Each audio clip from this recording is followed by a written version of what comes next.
Hi, this is Michael Buffer, and let's get ready for KnockOut TV. Welcome to KnockOut TV. I am Tim Pileski, joined by Ray McCline, president of the Atlantic City Boxing Hall of Fame. Hello, Tim. How you doing? Great to have you on. I'm glad to be on. And I appreciate you so much for letting us be a part of this. Well, first of all, every year it's like almost, it's like a ritual. If you weren't here, it probably wouldn't have the same feel. So I appreciate you guys, taking the interest, and I think the support, that you guys give us all year long. Yeah. So it's family right now. Boxing is family. Yeah. It really is. Mm-hmm. And like I said, we're thrilled to be here. And this is our favorite event of the year, and that must make you feel great.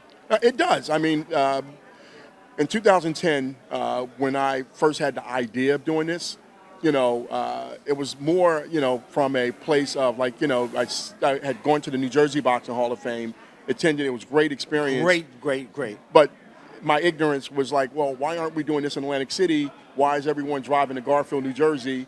And the light bulb went off. So I just decided, let me see what we can do here. And I started, doing my background on Atlantic City more.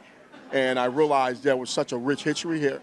So from 2010 of the conception to 2014 of the actual formation, then I got to 2017 where we actually did the first induction. So it took us 7 years basically to get to that point, and here we are 5 years later. Now, is there going to be, or is it possible to actually have a hall? Yes. You're working on that? We're in the process of, the next step of this is to grow the weekend even more. We're talking about adding, parade of champions on the boardwalk. We're talking about adding a golf, outing. Okay. Like the international. Yeah. So you're gaining ideas from other. Why not? Of course. Why not? There's no need to recreate the wheel. I see what that model does. We have the ability to do it here in Atlantic City with the historic boardwalk. We have an ocean. So why not? The Miss America pageants happen here. I see some things that they've done that we can, implement, in our programming, and we expect to expound on that. And I tell you, the actual physical location of the Hall of Fame, we're probably about another 5 years, away from the actual physical location. We're also talking, with the mayor of Atlantic City, the current mayor, and also previous mayors about a Walk of Fame. We're talking about possible statues of Evander Holt, Mike Tyson and Arturo Gatti that would join statues with the Levander Johnson. There's a statue of him right in the heart of the city. So there's some different programming, that we're looking at, and we're embracing the possibilities. Over years as a fan first, and then as a professional, I've had the chance to see a lot of these fights. As a fan, I've had the chance to work against some of the trainers, some of the matchmakers, some of the trainers, some of the fighters. I've worked with some of these guys as well in corners. So I've had the ability to see all of this from a different perspective than the normal person that formulates this. But also, the committee that I have, I've put together some of the best guys, from writers that covered Atlantic City in his early years. So all different realms. All different realms. We've tried to hit every, possible corner to make sure that when we do this, that we're able to present a great package. But also the team members that I have, our graphics guy, our, who does our T-shirts, who does our website, Jay Torres and Expression Graphics, Fight Night Apparel. Yeah. My vice president and partner, Rod Green, Angela Crockett, that handles the communications. She's amazing. Your crew. It's a team effort. Your team is amazing. I'm from Jersey. I live up there. I know Henry Haskell extremely well. Henry is a great man. He is. He's been a huge help to what I've done, what I do here. He's been a great supporter. I value his opinion. I call him, and we have conversations about, different things. He's always encouraging me, with this, and I make sure that I have him here, every year to be a part of it because, first of all, he's just a great man. He is a great man. And he's also a major help, to any organization, and he lends so much to it from a historical standpoint. So I enjoy having him, as a person that I can lean on and ask questions. And he relates to some of the things that I go through that people don't understand, like when you're putting things like this together. So. Yeah, and these are not easy things to put together. No, they're not. like you said, you need a team, and it's incredible. You know, I'm going to tell a story now. I'm going to tell a story, and it's about Henry. Henry Hascup is the president of the New Jersey Boxing Hall of Fame. The most amazing man you ever want to meet. Now, the year I started Knockout TV, I was accepted instantly. Wow. Okay? And Arturo Gatti passed away, and I went to his funeral. And I was in the church. There was a numerous amount of fighters there sitting up front. And I was in the back. I was way in the back. And Henry said, okay, all the fighters, please come up. We're going to ring the bell in honor of Arturo. So I'm sitting in the back. Over the loudspeaker, Tim, get up here. Wow. I was crying. Yeah. I had tears in my eyes, and I said, and I'm still choked up about it. That instantly, I was family. Yeah. And you, that is the person that when you're talking to him, whether it's a one-on-one telephone conversation or if it's in public, he's the most consistent person you're going to meet. He's the most transparent person you're going to meet, and he's the most giving person. He helps people behind the scenes, you know, whether, you know, known or unknown, but also the advice that he gives you, and he's a man that has dealt with suffering, and he knows how to be compassionate. Can I get inducted? Hey, you know how many times I get that question, that email, that text? It is like I would have never thought that I would get that. But hey, look, Tim, you know your work, you know, has spoken, and I'm sure over the course of time, you know, you will, you know, from a media standpoint, you will be there. Is that the right political correct answer? Perfect. I don't have any money in the bank, otherwise I would throw it at you. But just being here is an honor. I thank you for covering it. Oh my gosh! I look forward. Are you kidding? I look forward to, like, when you. I think you text me. It's like, Ray, I just want to make sure that I have media credentials. Yeah. And my response back to you is like, are you kidding me? Without question. Yeah. I mean, I wouldn't expect to do this without seeing you here, and I thank you for your support. Thank you so much, Ray McCline, president of the Atlantic City Boxing Hall of Fame.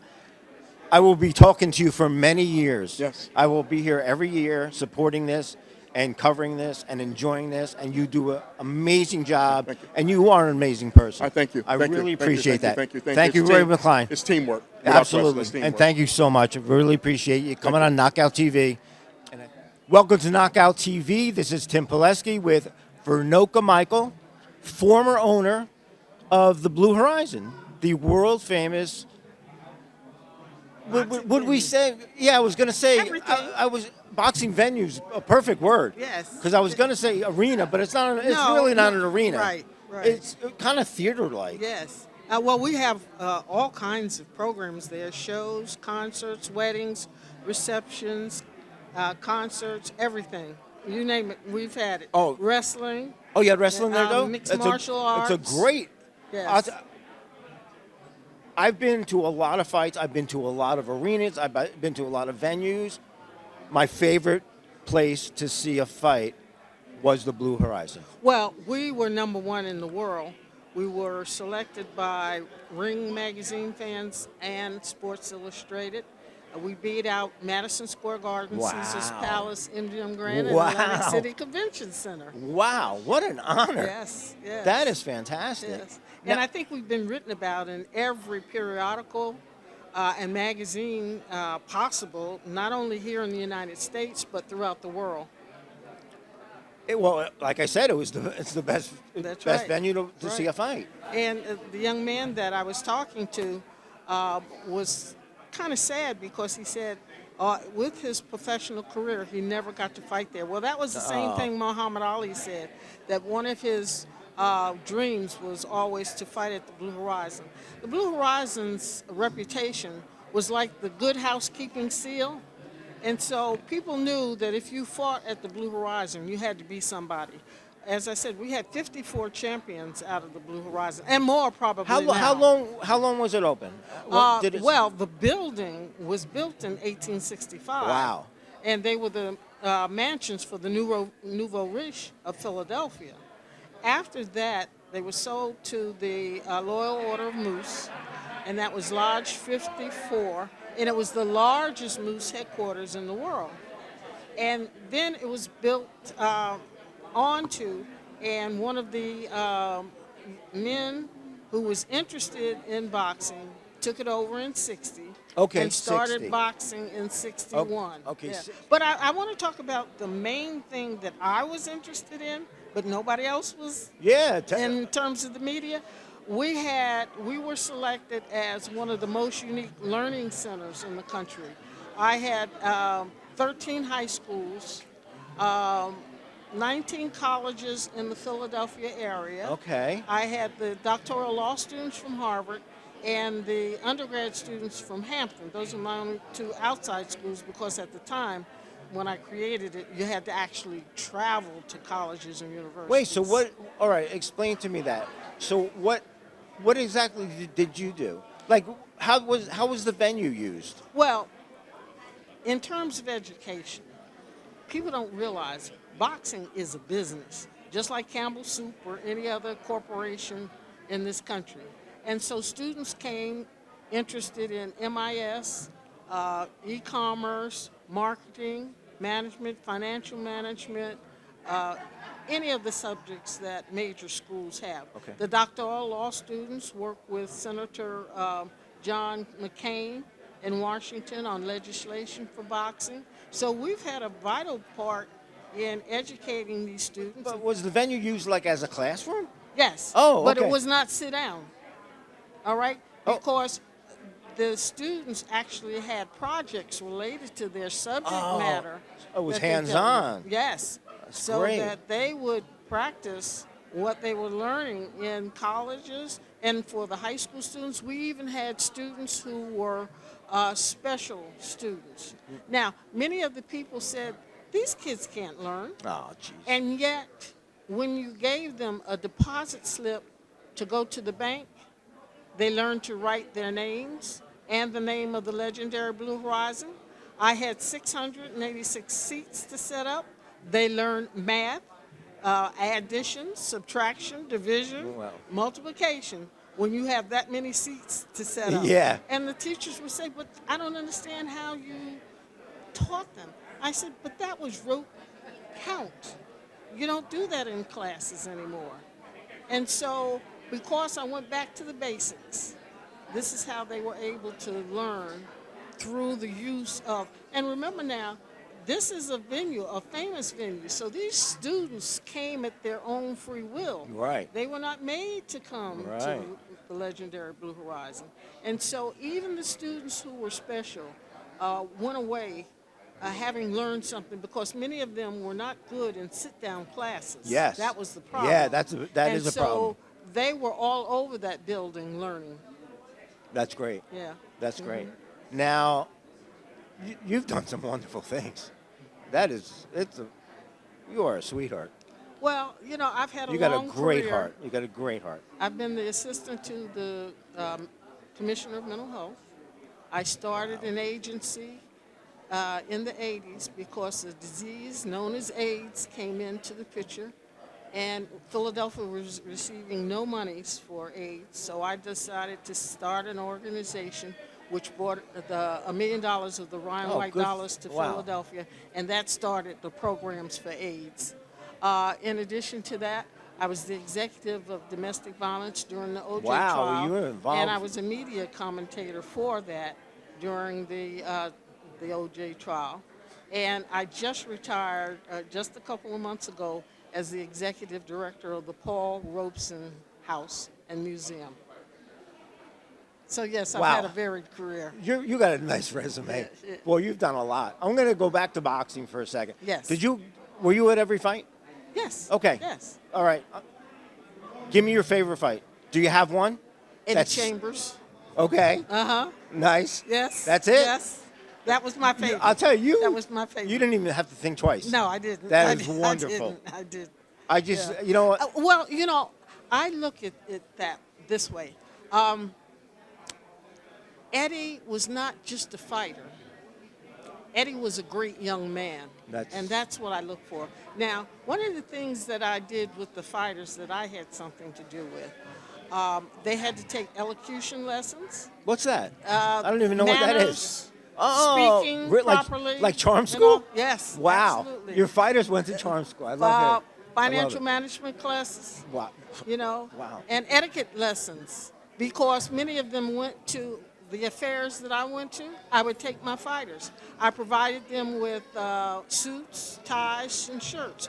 I always maintained at least 30 suits there, 85 ties, 45 shirts. Now, they would have to provide, in most cases, I asked them to provide their underclothing and their shoes and socks. But in some cases, I had to go the distance. And take care of that, too. Right. I'll take care of it. And I'm proud to say that I'm probably one of the only promoters that never, ever kept 1 cent that a boxer made. Wow. The importance of the financial management classes that I had was so that boxers would know how to handle the money that they were receiving. Yeah. You hear that all the time. And, of course, coming out of, I was also the administrator of the world's leading CPA firm. And so coming right from there to the legendary Blue Horizon, finance was important to me. In fact, I was teaching financial management at Temple at the point at which I came to the Blue Horizon. So that was paramount for me to teach young people how to handle money. Unbelievable. Now, if you ever come out of retirement, your resume would be 100 pages. Well, I'm hoping that this is my 5th retirement. So I'm hoping this you always is the make last you're like a fighter. You always make a comeback. Yeah, well, you always try to make a comeback. But in different areas. Yeah. You've covered a lot of areas. I actually had 8 businesses at the Blue Horizon during the time that I was there. So this is why, again, the young people were able to function in the different businesses. I am so thankful that you came on KnockOut TV. Thank you. You are a wonderful guest. Thank you. And so I much. truly appreciate it. And hopefully we can talk again. Okay. Anytime. And I really appreciate that. And again, you were a great guest, and thank you so much for coming on KnockOut TV. Welcome to KnockOut TV. I am Tim Pileski, joined by Joey I. Now, it's a pleasure. I'm doing great, man. It's a pleasure to finally meet you and have you on here. Oh, thank you. And like we said, I don't even know what you do. You don't know you what do I do so much that I can't. The question is, what don't I do? That's the thing. I can't even say, Joey I, actor, promoter, cut man. There's so many things. So, all right. Big boxing fan, obviously. Yeah, I know. Sure. Well, obviously a big boxing. That's how all of us, no matter what you do in this business, you started out as a fan. And you know what? And without the fans, you got nothing. And the boxing industry is family, man. That's it. Oh, yeah. It is such a fraternity. Such a small world. Yeah. It really is. Yeah. Everybody's it doesn't matter, where you're from, what you look like. No. Whatever is a family. The world should take a page out of our way we are, and everybody would get along. It would be a perfect world. There's no doubt. Yeah. There's nothing like it. No. As soon as I started this, instantly accepted. Yes. Sure. Great fighters came on. I got Joey I on. I mean, can't get any better than that. Can't get any better than that. I don't know. Oh man. The ratings are going to go through the roof. Oh, are you kidding me? This is going to be Oscar winning. Tell me the Rocky story. You got a bunch of them. Yeah. But I want to hear the first one. Well, the first one is I was about 9 years old, and they came to my school, and they were making Rocky 2. So they were looking for all the athletes, from the school to run. So I ran track. So I was one of the first kids picked, and I was like, sure, I love Rocky. So who came to the school? Like somebody from the production company was going to the different schools because there was. So that was just a local school? I just read somewhere that was over 3,000 kids that day. Wow. Right, and so it was. I always thought it was around. It was 79, but I think it was right after Thanksgiving of '78 because the movie came out in '79. Right. I remember it was really cold, but we went out there. We all loaded up in the. My aunt loaded us all up into a station wagon, and we went down, and we're running all through, down Market Street, up and I mean, they had us running everywhere. We're going through the Independence Hall, where Fairmount Park. Did was you have and any all. clue what was? No, Like, did they give you a clue? No, like, what it was? it's just like you're gonna run and we're gonna chase Rocky. You know. But no, you didn't know who Rocky was, Well, right? like kind of, yeah. I but he knew wasn't- of him. It you was, know. it was the original, right? Right. It was the first. No, one? no, it was the second one. Oh, it was the second one. And Oh, I had okay. seen the first one, but only Okay. like I don't even know if I had seen the whole first one.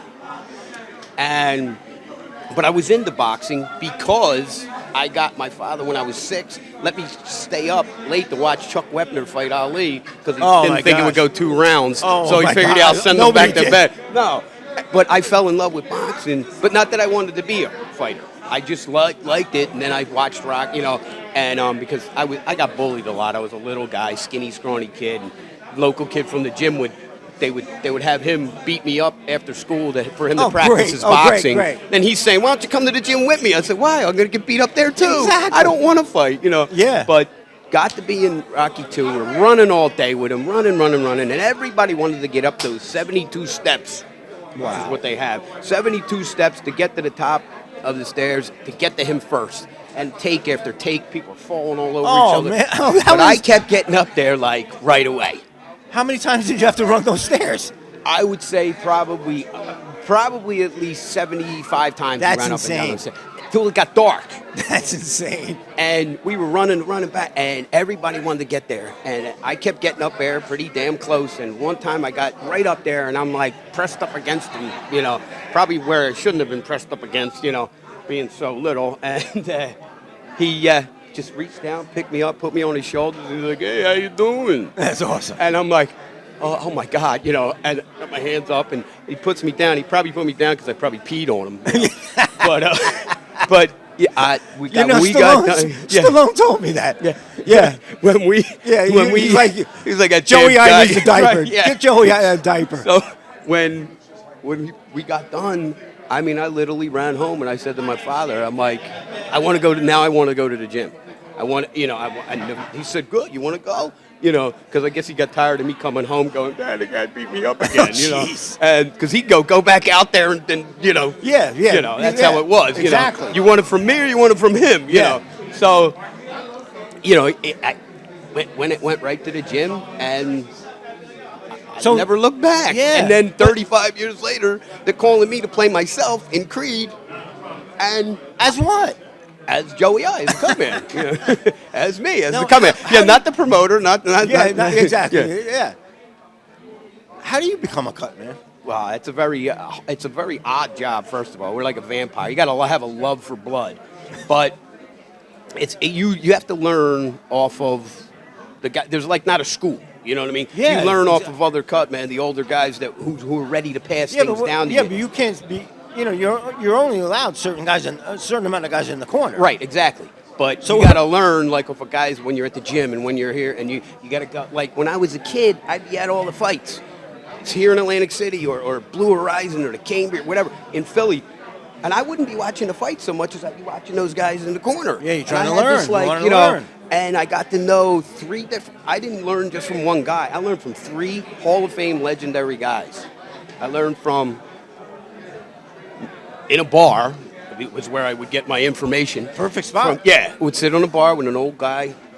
People thought he was my grandfather because we're the same size, same everything. His name was ACBHoF Rataco. They called him Little AB. He had guys like Joey Giardello, Matthew Saab, Oh, he's all old that. school. Oh, Wow. he Oh, was really yeah. old school. So I learned a lot of old school things from him. Kind of those do what you got to do to get the job done. Exactly. You know what I mean? Because, that guy's got to get back out there. Then Eddie Aliano. Okay. Who had like everybody, all the way to like Sugar Ray Leonard, all those guys, and all the local yeah. guys. Yeah, I mean, he was the guy everybody called. He actually moved to right near Atlantic City because in the 70s and 80s, when there was 3-4 shows a week, he went from South Philly. He didn't drive, Yeah, exactly. so he shuttled in 3-4 times a week. He was making a beautiful living for as a comic. And I learned a lot from him. I learned from from in the gym and things like that, and then seeing him at the fights. And his main thing he always taught me that I learned from him was being calm and cool and collected, and tell that guy, you know, even if his eyeballs hanging out, going, "Hey, ain't nothing." Yeah, you can't be nervous, and that guy can't. You can't make him, and then all of a sudden he gets nervous. Well, more blood's going to squirt out. You know, make it even harder. Oh. And then I also learned from a guy, they called him Stan the Cut Man. He was a fireman from Philly. And I knew him since I was a little kid, and he always knew that I had like a interest in it, so he kind of took me under his wing also. And you know, a lot of times he had me come down to Firehouse and talk to him. We'd talk about whatever, and you know, he guided me along and told me what, you know, when it was my time to go. You know, I got into it, and but that's one thing in this business. There's a lot. There's a lot of it's not a lot of schools for this or that or whatever. Exactly. And there's a lot of guys that want to pretend that they know what they're doing, and this is a life and death business. And every fight that I work, it's like I treat it at most important, number one, and like it's my first, because you're only as good as the last thing you did. Yep. And you got to, and this is someone's life and their career in your hands, you know. And I say this, and it's not because I am a cut man, but it's part of the reason I wanted to be one. The most important guy in the corner during a fight. If the guy's trained right and everything like that, you know, the trainer can give him a little this or that, you know, but without a good cut man in the corner, you know, they look over, guy's cut, and the ref or the doctors, they sit and they go, it's life changing. Fight's over. It's life changing. You know, and, you know, you get guys going, oh, I don't get cut. I don't, well, you know what? It's like, so I always like that is a very, it's not a glorified job at all, but it's, and you're kind of not even thought of until that minute comes that somebody's cut or slowing up really bad. It's like boom, like, you know, on. And you know, but you know, I tell people all the time, you know, I want these guys to bleed. I love this shit. I don't want to just go rub grease on a guy. My wife once got mad at me, my son, when he was fighting. He was about 8 years old at the time, and she overheard me. We were at the fights, and I said, "Hey, I love it." I said, "I hope he gets cut." I said, you know, so I can fix him up. And they were like, my wife came up, are you out of your mind? You want your own son to get cut? I goes, yeah. And then for the rest of his life, I can say, I fixed that, you know. And none of my kids have ever. They fell down without anything happened. I get neighborhood people come to me. Yeah, they'll come, and I've patched people up and send them home. I get guys call me, they were in the gym, and they got caught. I'm like, okay, meet me on the side of the highway in a Wawa. I'll patch you up. Come to my house. You know, I've had guys get off of planes from out of the country and go, can you come to my house? I'll patch you. They're in my living room, and, you know. Absolute pleasure, really meeting you. You know, we just recently met. Yes. You know, and I love talking to you. Thank you. I love hearing the stories, and I appreciate you coming on KnockOut TV. It really means a lot to me. No, I love talking boxing. It's always good to meet people that are keeping this sport alive. I tell people all the time, if everybody who've been involved in boxing, say they were fighters when they were done fighting, if they walked away, well, boxing would have died 150 years ago. So we're the people that keep it alive and keep it going for the next generation, and the history of it to keep it. I mean, that's what we're here for. Exactly. You know. Yeah. Well, it was a pleasure. Thank you. And hopefully I see you soon. Thank you. Thank you. See you soon. Thanks, all Joey. Right, all the fun. best. Okay.